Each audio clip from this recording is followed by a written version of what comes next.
Chapter 5: Specialized Knowledge, Personal Experience, or Observations.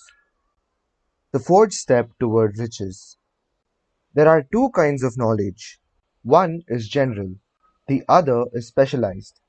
General knowledge, no matter how great in quantity or variety it may be, is of but little use in the accumulation of money.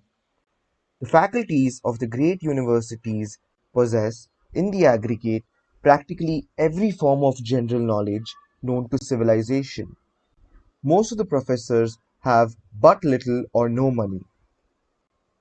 They specialize on teaching knowledge, but they do not specialize on the organization or the use of knowledge.